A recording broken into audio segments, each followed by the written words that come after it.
Let's get the take of Phil Sheridan, ESPN.com. NFL Nation covers the Eagles. This is a very interesting, twisty-turny story here, Phil. And I don't know, do you feel any sympathy or empathetic at all towards Bradford? Do you feel he should shut up and play? What is your take on how this Sam Bradford, Tom Condon versus Eagles thing has gone down? Yeah, a little bit of everything that you said, I think, is where I come down on it. On the one hand, this could not have happened. I mean, things could not have gotten to this point in time if the Eagles had handled everything really well. I mean, that's impossible. If you communicate with the player, you are clear with him, you're honest with him, you're upfront about things, and he signs that contract knowing exactly what your plan is, then he's got no complaint. I mean, he can't complain. But everything that Bradford said before this and everything his agent has said since then suggests that they knew the Eagles drafting a quarterback was a possibility, but, drafting Dak Prescott in the 5th round is not the same as trading up to the number 2 pick for a franchise quarterback. So, the Eagles did not manage this part of it very well. But now that it's happened, I just think Bradford's only hurting himself the most at this point by doing what he's doing and having his agent talk for him, and not very well. Because once you're in the predicament that he's in, you're probably better off going out and just playing well. If he went out and just played really, really well without complaining about it and did everything he could to help the kid, because it's going to take Carson Wentz probably, a full year and maybe more to really become an NFL quarterback anyway. So if he went out and played really well, turned in a better performance for the Eagles this year than he did last year, got the Eagles to a better record than people expect in Doug Peterson's first year, then he can only help himself. Either the Eagles are going to have a terrible time benching him. Like one of the reasons that everybody talks about Aaron Rodgers and why that, he spent 3 years on the bench. Well, one reason was because Brett Favre kept playing well. They could not put Aaron Rodgers in. When he got in, he still had to get used to it and get his legs under him, and he didn't look that good right away. So they had to go back to Favre, and Favre held him off for 3 years. So, 3 years from now is a lifetime in the NFL. So if Bradford go out and play his best, Eagles would have, a terrible time trying to bench him with the fans, clamoring for the guy that got them to the playoffs, for example. Or he'd be very, very popular in the free agent market next year or the year after. So, the way he reacted to it probably was the worst way he could in terms of his overall, benefit to himself and the team. But he would not have gotten to this position if the Eagles handled it right. So I think it's a little bit of both, blame for both and responsibility for both. Right. And going forward, maybe the point now where they almost have to do something to get him out of there, but that's because of what he's done. Yeah, no, there's a lot in this whole situation. Like, I agree Bradford has not handled this well, and I think his agent made him look worse. I guess the question goes back to, and here's the question I guess I'll ask you, Phil. Even if Bradford plays well, the sand's going through the hourglass for him. I mean, his ability to hold off the number 2 overall pick, do you agree that regardless of how well Bradford plays, there is a shelf life on how long he can hold this guy off? Yeah, absolutely. I mean, well, it's a two-edged thing there. I mean, Favre was like 35 when the Aaron Rodgers thing happened. Bradford's only going to be 29 this year. If he played, playoff caliber, Pro Bowl caliber quarterback for the Eagles next year and the year after, they might suddenly start to think, okay, maybe our move here is to flip the young quarterback for, some kind of trade because this guy has 5 good years left in him and he's not going anywhere. I mean, that was a possibility for him if he had played it the other way, if he had just come in, did his best, and really performed well. One of the problems you have with all this is that Bradford's been paid a ton of money on his rookie contract and now with the Eagles, has never really accomplished anything. Some of that's injuries, some of that's himself, some of that, the way the St. Louis Rams managed their team for a couple of years. So, it's not a clear, easy picture there to go, it's all Bradford or it's all, it's not like he gets all the excuses and no responsibility. It's a little bit of a mix. But if he went out this year with this coach trying to win in his first job as a head coach, and he delivered, then he could change the storyline. He could change their plan. And he's giving up the chance to do that. And, he could have avoided the whole thing simply by not taking the contract in March. And that's the part, again, doesn't make any sense to me. If the Eagles gave him any hint about this, I don't know why he would sign this deal. Right. So, if the Eagles gave him any hint, like, hey, there's a possibility. Now, at the time, they have picked 13. So does Tom Condon, and we don't know this, but ask Howie Roseman, hey, you guys are at 13. Do you plan on taking a quarterback? Do you plan on moving up to try to get somebody else? If he asked those questions and then the Eagles said, nope, Sam's our guy, we believe in you, we're giving you this deal, a lot of money to prove to us that you deserve a long-term deal, in that situation, I can understand Sam having a little bit of, because maybe if they said, yeah, at 13, we could think about Paxton Lynch or a quarterback, or you know what, if we had the opportunity, we would try to move up. Are you okay with that? Maybe Sam never signs this deal. No, exactly. That's the part that is sort of mystifying. I mean, I love to hear a tape recording of those negotiations because agents like new contracts. They like short contracts because guess what? In 2 years, Tom Condon gets another commission on a new contract. I mean, that's how agents think. That's the real world that they live in. So he didn't hate a short contract. Probably didn't give too much thought about exactly why everybody wanted a short contract. But if they were saying, "Oh no, Sam's our guy," meaning this year, by not committing beyond that, that's a little problematic because, when it really works well, you look at Tom Brady with the Patriots or even Romo in Dallas. I mean, quarterbacks are always, they get paid the most, but they're always guys that are willing to restructure contracts, to give up some salary to create salary cap space. They usually get it back in some kind of bonus or whatever. But quarterbacks are almost like in partnership with the team. They're such a important position in terms of the game, and because of the money, it's almost like two corporations merging when a quarterback re-signs with his team. So, Bradford is expecting that kind of treatment and that kind of respect and that kind of sort of mutual give and take, and I probably thought he was getting it, but all of a sudden he's not getting it. He's getting a very, very different story from what he expected when he signed that deal. So, and for Bradford, he's going to be 30 in a year and a half. So, at that point in his career, if he's just a bridge quarterback here and, hits the market next year, they try to trade him next year, or they release him, whatever, all of a sudden you're one of those middle-of-the-road guys that's just going from team to team, filling in for teams that don't have a good quarterback. And there's, a bunch of those guys. I mean, the Jets have Ryan Fitzpatrick right now. They're dealing with him. There's a lot of guys, guys like that kind of go from team to team, and he could be that guy. That's the next move for him.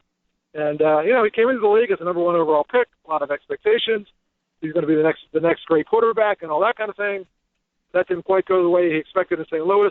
I assume what he was looking for here was a chance to really, finally get some, stability, a real, coach and a system and everything they could work with for a while and really get his shot, stay healthy if he could. And this was going to be his last shot to be that guy that he was supposed to be in the draft. And that's kind of been pulled out a little bit from under his legs here, so I can understand him being unhappy about it.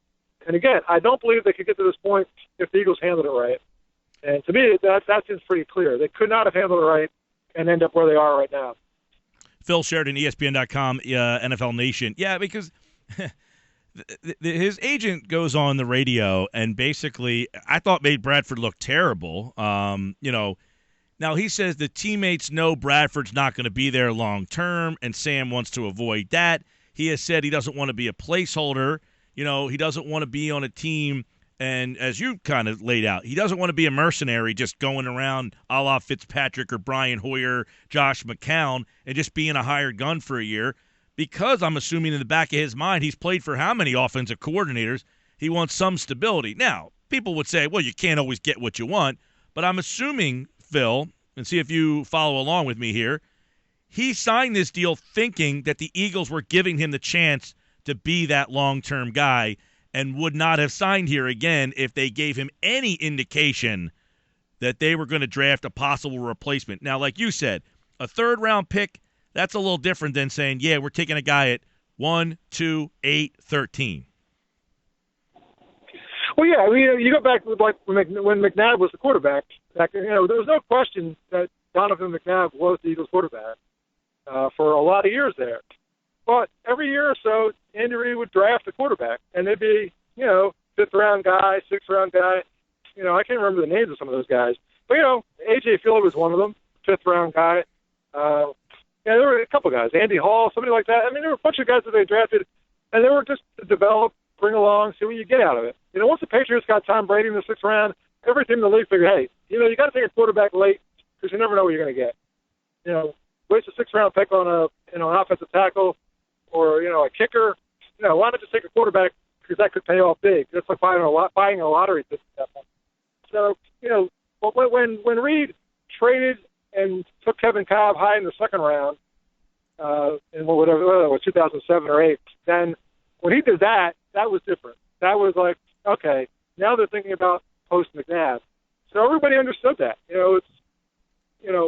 The quarterback is your guy. He's the quarterback for your team. And then when you start moving on, I mean, everybody knows it. It's a difficult situation for everybody, from the other players to the coaches to the coaching staff to the people in the front office and to the quarterback himself. Even the fans start debating. I mean, Cobb and McNabb debates going on almost right away back then. So Donovan took them to the NFC Championship game in 2008 season. The next year they went to the playoffs and lost, and McNabb was gone. And once you identify your guy and make that guy your quarterback, you got to stick with him a little bit, and you've got to deal with him in a kind of fair way. And the other thing about Bradford, he's got to be looking at this and going, they want me to win this year, but we're not going to have a player from the first round who can help us win. We have no player from the second round who can help us win. We traded away one of the third-round picks who might help us win. We have no first-round pick next year to help us win, and no second-round pick the year after that to help us win. So, a lot of stuff goes into this. All of a sudden, you're not the guy. You're the guy kind of marking time till the kid's ready, and you're going to be surrounded by lesser talent than you would have had if they hadn't made the trades they made. So I can understand his frustration entirely. And the only way to avoid it would have been right up front at the beginning for the Eagles to say, here's our plan. And then, in fairness to them, they didn't know on March 1st that they would be able to get to number 2. I mean, that all happened afterward. But they could at least let them know that was their intention. I mean, our plan is to try very hard to get a franchise quarterback in this draft. When Doug Peterson was signed by Andy Reid in 1999, he came here knowing that whoever they took in the draft that year was going to be Andy's quarterback for the long term. Doug Peterson understood that 100. He signed here knowing full well, I'm here to hold the fort till the kid is ready. And Andy released him after the first year because he didn't have a very good year, and Donovan looked pretty good, and looked like he was ready to go. So, Doug Peterson's now been on both ends of this. You think he would know a little bit better how to handle a situation like that than to mislead or confuse or, muddy the picture with a quarterback you're talking to. Right. Yeah, I think you made a good point there, Phil, they don't have to tell Bradford, look, we want Carson Wentz, or we want Jared Goff, or we want the number 2 pick, or we're drafting a guy at 13. But to say, when you're signing that kind of deal, that we want to be open, if we draft a quarterback with one of our first-round picks or a first-round pick, are you going to be okay with that? It's a hypothetical, yes, but at least the possibility exists that it could happen. Now, if they don't, they move on and everything's hunky-dory. And if they do, you told Sam, we might do this. And I think Sam maybe changes his opinion whether he signs that deal or not. And I think that's a lot what it goes back to. What was that conversation like? The Condon camp, Phil, seems to think that this was not laid out, right? I mean, so that's the kind of what they're saying is they never told us that this was going to happen, which indicates we wouldn't have signed here if we knew that. Yeah, exactly. The other thing I thought was really interesting in Condon's first interview he did with Sirius Radio was he said, first he signed, and then, they brought Chase Daniel in, and kind of dealt with that. Which kind of gets to the heart of this. I mean, even that deal, they're spending a lot of money on Chase Daniel for a guy who will, now you see the full scope of their plan. Chase Daniel is never supposed to play. I mean, he might play if Bradford gets hurt or something else goes wrong, but in that plan, Chase Daniel makes $21 or $22 million for 3 years and never takes a snap in the NFL. I mean, that's a lot of money for a guy who's not supposed to play. That's the plan that they went on. When they signed Bradford and then signed Daniel, he had to think, okay, 1 and 2, they spent a lot of money on quarterbacks. We're the guys here, I'm the guy going in, so I got this. I have it figured out. I can have Zach Ertz and Jordan Matthews come out to my ranch, and we can work out together and get to know each other better. I can do all the stuff quarterbacks do in terms of building a team and building chemistry. And he started doing all that stuff.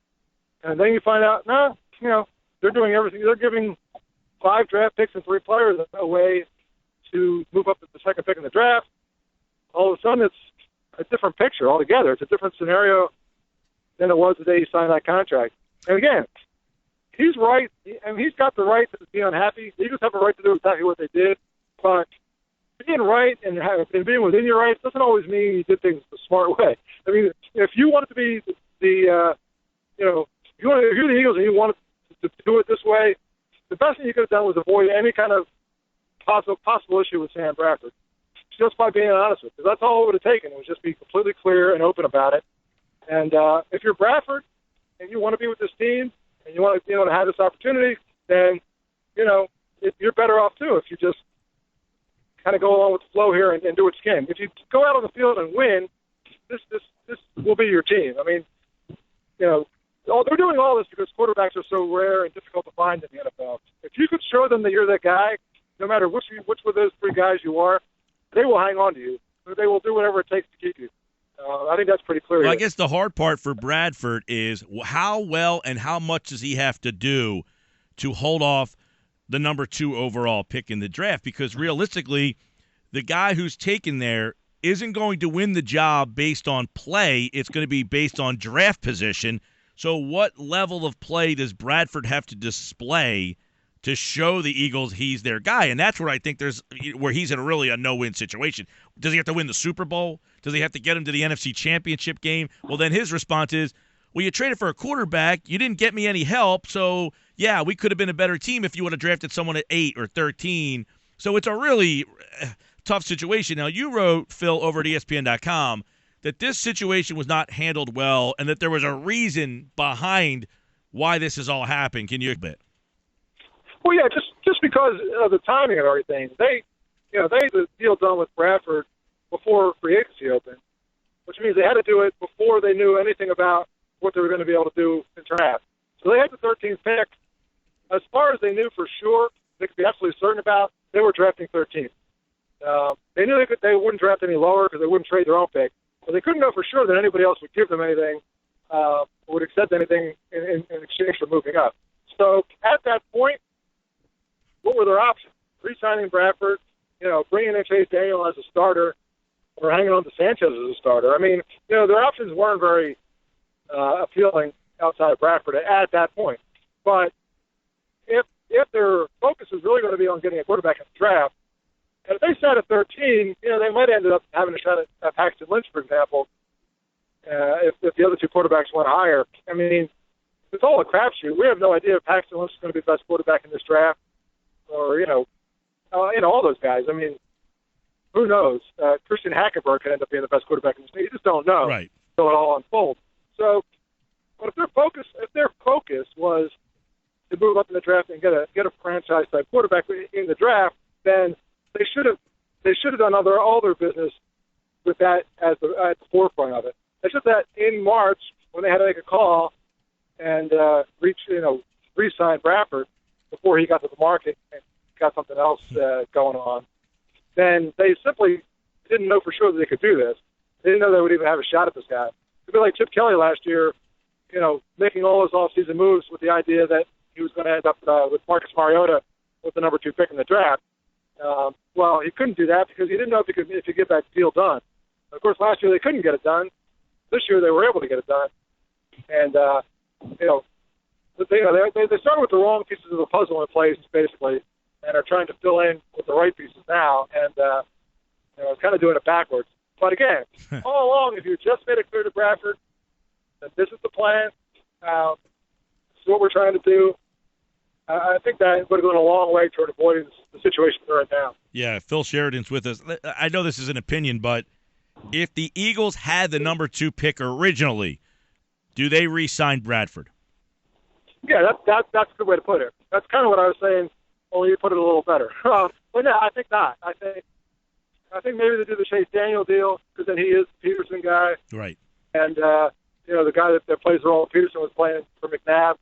But, the Eagles didn't go out and trade for Drew Bledsoe in 1999 or somebody else like that who would, been a franchise quarterback elsewhere. They knew the kid was going to play at some point. So, no, I don't think so. I think if they had the second pick, or they were able to do the trade in February and get that all settled down and lock that up, then, yeah, I think you just, you get a backup you can go with, or you just hang on to Sanchez for a little bit, because that gives you another guy that kind of at a much lower cost and with a lot less of this apparent drama that we're having now. Just a couple guys that can kind of manage the show until the kid's ready. But if you're not sure you have the kid, and you have two guys that are just there to, play the position, as placeholder guys, stopgap guys, that's kind of a disaster to be in that situation if you don't get the quarterback you need. So, yeah, they had the pick. I think they probably just make the pick and make sure they had somebody, whether it's Daniel or Sanchez or both, kind of filling in. And, Phil, I think them signing Bradford back on March 1st with the 13th pick kind of indicates they didn't like Paxton Lynch or one of the secondary quarterbacks, because they might not have signed Bradford back then if they liked someone at 13. So, again, I think it kind of indicates, well, no, we're not going to take a guy at 13, in that conversation, and that's why they signed Bradford, because they didn't like their other options. They kind of had their backs to the wall, too, and Bradford was their best-case scenario until they got the better-looking girl, basically. Yeah, exactly. I mean, coming off of last year and, the way he played toward the end of the year, the fact that I think everybody in the Eagles organization currently believes that, what Chip Kelly did offensively was not the best use of Sam Bradford or a lot of the other guys on the team. I think all of that combines to kind of go, all right, if he was getting better, if he stayed healthy, he was getting better, and he could play in a better, more appropriate offense for his skill set, then, yeah, something, potentially special here. So it made sense to resign him and go with him. My thing would have been, look, if you're going to commit to Bradford, then you have to commit to him. You can't commit to him just with millions of dollars. You really got to, try to find players that will help the team win. I always got back to it, when they did that with McNabb and Kevin Cobb back then, they traded out of the first round, and there were players in the first round and second round that were on the board when they drafted Cobb that would have helped the Eagles that year. Yes. The Eagles got to the postseason, and Anthony Spencer was the defensive end the Cowboys drafted with the Eagles' old spot. He sacked McNabb a couple times that year. If he was playing for the Eagles, maybe he sacks Tony Romo and the Eagles. You know what I mean? It's just, I have always said that draft bothered me so much because the Eagles were on a downward plane and so arrogantly thought that a backup quarterback was the way to go, as opposed to a team that was on the downward slide, beginning of a downward slide, and they just neglect to help that team now. And that's why I feel similar with this team is, all right, you got a quarterback, maybe you don't love him, you just paid him to prove it. Go out and get a guy, and then if you don't like Bradford next year, you get there's always Goff and Wentz show up every year. Their name's different, but there's two guys every year that are at the top of the draft board, and you just go out and get. You really didn't give this guy a fair chance to show that he could be your guy by getting a guy at 13, and I feel it's very similar to the Cobb situation where they drafted a backup when they didn't really need to. They should have helped that team out. No, exactly. And then they went out the next summer and signed Michael Vick, in the middle of the preseason, and all of a sudden everything they were planning made zero sense at all. It was all completely changed. And, next thing you trade McNabb away, thinking that you've got it all figured out. You got Cobb and Vick, and you got the problem solved. The team has not won a playoff game since they did that. I mean, chasing the ghost, Sam. They're chasing they're chasing. Every team is chasing this ghost of a franchise quarterback who realistically doesn't exist. There's only 5 of them on planet Earth, and yet everybody changes their whole franchise around to try to find this ghost that doesn't really exist. Yeah, that's the thing. If you've got one, you're not doing stuff like this because you've got them. And, if you don't have them, then you're doing every crazy thing you can think of. I mean, what they're trying to do here is obviously get a lot of bullets in the chamber here and hoping that, one of them actually fires and just is the guy. Yeah. Just by getting as many possible quarterbacks in place as you can, eventually one of them could hit. again, with the Packers back then, they could have helped that team with Favre as quarterback with one of the players that was available in the first round when they took Aaron Rodgers. I mean, there were some players on the board right there that would have helped that Green Bay team. They went to the NFC Championship game with Favre a couple years later. I mean, maybe one of the players, that they didn't take when they took Rodgers would have gotten into the Super Bowl. I mean, could have been a difference in a game. So they only lost the NFC Championship game by 3 points. Could one more guy have helped? Yeah, sure. Yeah, absolutely. But, once you're chasing it, though, until you solve the problem, it causes you to do all these other problems, and that's where they are now.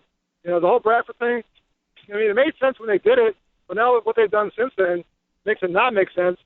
And now they got the consequences are, Sam Bradford knows it doesn't make sense. It doesn't make sense for him.